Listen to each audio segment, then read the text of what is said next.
Breaking news mga kababayan, away ng UAE at Saudi Arabia, tumitindi na?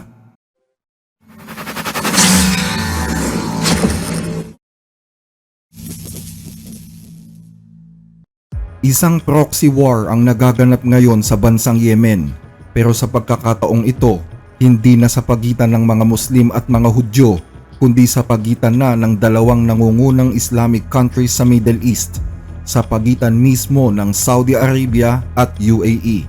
Parehong Muslim, dating magkaalyado, ngayon nagbabanggaan na. Saudi Arabia has backed the Yemeni government's demand that all UAE troops should leave. The move comes after Saudi Arabia bombed a port in Yemen, saying it was targeting an arms shipment from the United Arab Emirates. Kahapon, December 30, 2025, araw ng Martes, sinalakay ng puwersa ng Saudi Arabia ang bansang Yemen at binomba ang pantalan ng Mukalla sa timog na bahagi ng bansang ito. Ayon sa Saudi authorities, dito daw kasi bumabagsak ang mga armas na ipinapadala ng bansang UAE at batay sa pinakahuling report, 2 barko na naglalaman ng mga matataas na kalibre ng armas galing UAE ang dumating dito.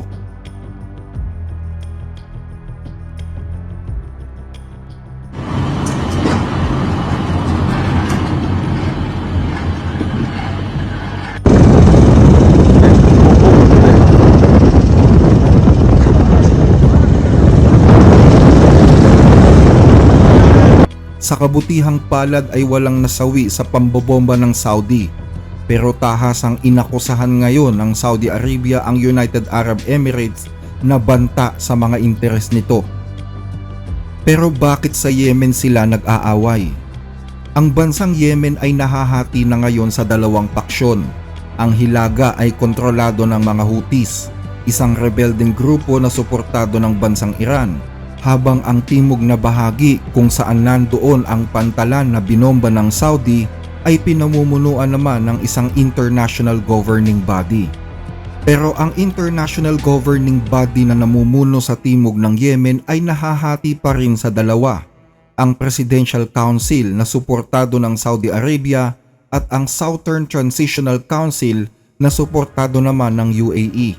Ang Presidential Council ang lehitimong namumuno sa bansa, habang ang Southern Transitional Council or STC ang pinakamakapangyarihang grupo sa Southern Yemen na itinatag noong 2017. Noon ay nagkaisa ang dalawang panig na ito sa paglaban sa mga Houthi. Maging ang UAE at Saudi ay magkatuwang din laban sa mga terorista at kapwa sila nagpapadala ng mga tropa para tulungan ang Yemen laban sa mga Houthi. Pero sa pagdaan ng mga panahon, unti-unting lumakas ang impluwensya ng UAE sa Southern Yemen at hayagang nilalabanan na nito ang Presidential Council ng Yemen na siyang lehitimong namumuno sa bansa. Sa katunayan, sinakop ng grupong suportado ng UAE ang ilang mga lugar sa bansa kabilang na ang mayaman sa langis na probinsya ng Hadramaut at 8 iba pang lalawigan. Napasakamay din ng STC ang Petromasila na siyang pinakamalaking kumpanya ng langis sa buong Yemen, at maging ang palasyo ng Pangulo sa capital city na Aden ay nakuha din nila. Siyempre, nagkaroon ng matitinding sagupaan sa pagitan ng gobyerno at ng grupong ito.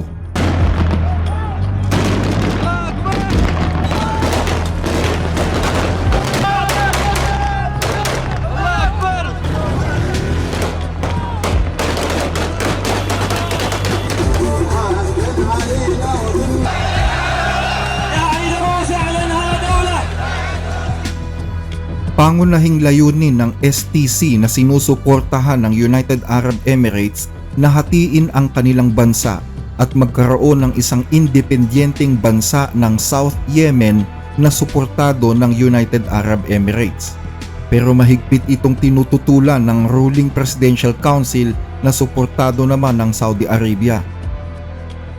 Hindi na bago ang layuning ito dahil dati nang nagkaroon ng hiwalay na bansa ang South Yemen nang maging komunista ito noong Cold War. Pero nagkaisa ulit ang North and South Yemen na maging isang bansa noong 1990. At ngayon, Gusto uli ng Southern Transitional Council or STC na magkaroon ng hiwalay na South Yemen sa ilalim ng impluensya ng UAE. Dahil dito, gusto ngayon ng lehitimong gobyerno ng Yemen na patalsikin na ang tropa ng UAE na siyang nasa likod daw ng mga separatista at tuluyan ng putulin ang ugnayan dito. Sinuportahan naman ng Saudi Arabia ang kahilingan ng Presidential Council at pinagbantaan ang mga sundalo ng UAE na magsilayas na sa Yemen sa loob ng 24 oras. Hindi kasi nagugustuhan ng Saudi ang nakikita nito sa Yemen, lalo na ang paglakas ng impluensya ng UAE, lalo't matagal nang itinuturing ng Saudi Arabia na sakop ng kanilang impluensya ang bansang Yemen, simula pa ng pangunahan nila ang koalisyon na lumaban sa mga Houthi noong 2015. Sa kasamaang palad, malinaw na ang United Arab Emirates ang siyang nag-uutos at pumipwersa ngayon sa Southern Transitional Council para pahinain ang gobyerno ng ating bansa at maghimagsik sa tulong ng militar, atakihin ang mga base ng sandatahang lakas, paulit-ulit na saktan ang mga tribo ng Hadramaut at ang mga inosenteng sibilyan. Ipinahinto din pati ang mga commercial flight sa Seyon Airport na nagresulta sa matitinding violations laban sa mga taga-Yemen.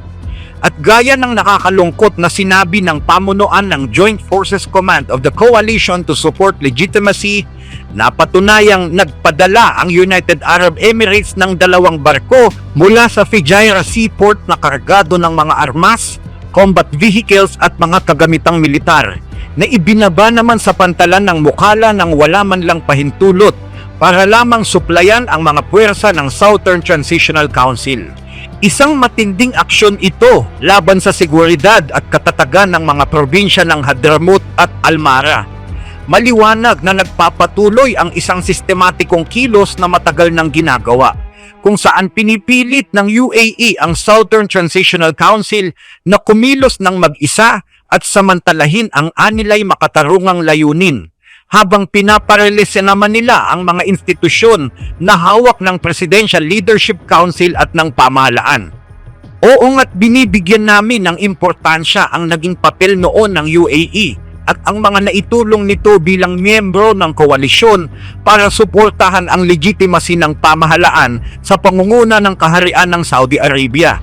Sa kasamaang palad ay naging kalaban na sila ngayon ng mga mamamayan dito sa ating dakilang bansa dahil sa pagsuporta nila sa mga rebelyon at pagpapalala sa mga kaguluhan sa loob ng bansa.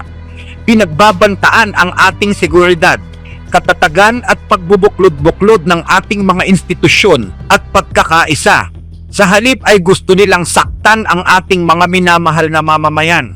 Dahil dito, nagpatupad na kami ng mga desisyon na iaanunsyo namin sa mga susunod na araw para protektahan ang mga sibilyan, pangalagaan ang legal na katayuan ng bansa at iayos ang direksyon ng pakikipagpartner sa loob ng koalisyon para patuloy na suportahan ang ating legitimacy.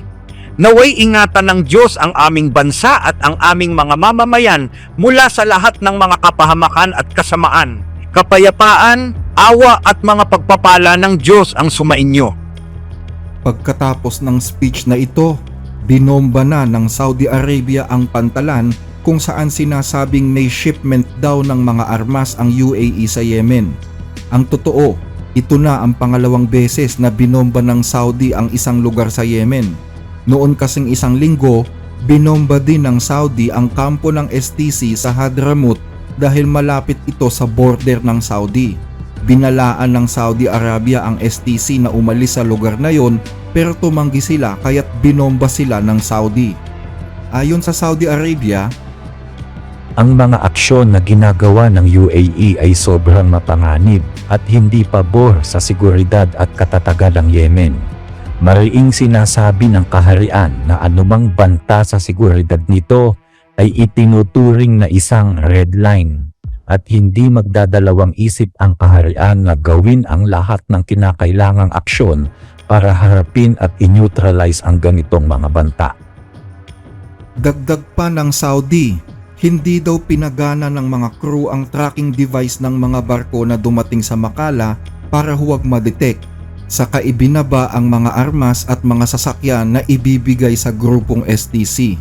At dahil ang mga armas na ito ay banta daw sa seguridad at lalong magpapalala sa sitwasyon, minabuti ng Saudi na magsagawa ng airstrike para wasakin ang mga kargamento. Ayon sa mga ulat, matagal na raw sinasabihan ng Saudi ang UAE na tigilan ang mga ginagawa nito sa Yemen, pero hindi daw ito nakinig. Magdamag na isinagawa ng Saudi ang airstrike at sadyang pinili ang oras upang walang sibilyan na madamay o masaktan. Matapos bombahin ang pantalan ng Makala, naglabas ng utos ang Saudi Arabia sa mga sundalo ng UAE na magsialis na sa Yemen. Ipinag-utos din ng kaharian ng Saudi Arabia sa lahat ng mga grupong sinusuportahan ng UAE na magsialis na sa mga probinsyang sinakop nila gaya ng Almara at Hadramaut na parehong mayaman sa langis at malapit sa boundary ng Saudi. Dahil dito, inakusahan naman ng mga grupong ito ang Saudi ng pananakop sa Yemen at simula na umano ito para hindi nila kilalanin ang kasalukuyang administrasyon na sinusuportahan ng Saudi bilang lehitimong gobyerno ng kanilang bansa. Kasabay nito ay nagdeklara naman ang Yemen ng state of emergency para protektahan ang bansa sa mga Houthi. Isinara nila ang mga border sa loob ng 72 oras. Ganon din ang mga paliparan at pantalan maliban na lamang sa mga lokasyon na inaprobahan ng Saudi Arabia. At ano naman ang naging sagot ng UAE dito? Dismayado sila sa pang-aakusa ng Saudi Arabia sa kanila. Nabigla din daw sila nang marinig nilang binomba ng Saudi ang pantalan ng Mukalla. Pero mariin nilang itinanggi na mayroon silang kinalaman sa gulong nangyayari sa Yemen. Itinanggi din ng UAE na tinutulungan nila ang mga separatistang grupo. Ang mga armas daw na ipinadala nila sa Yemen ay hindi para sa mga separatista kundi para sa kanilang mga sundalo doon. At sa halip, ipinaalala ng UAE ang kanilang mga naging ambag na ginawa para sa Yemen at nanawagan ng mas maayos na pakikipag-ugnayan. Ayon sa UAE, ang pamumuno sa Yemen ay dapat pagdesisyonan lamang ng mga mamamayan sa Yemen at hindi ng ibang bansa. Pero sa huli ay pumayag na din ang UAE na alisin ang kanilang mga tropa sa Yemen.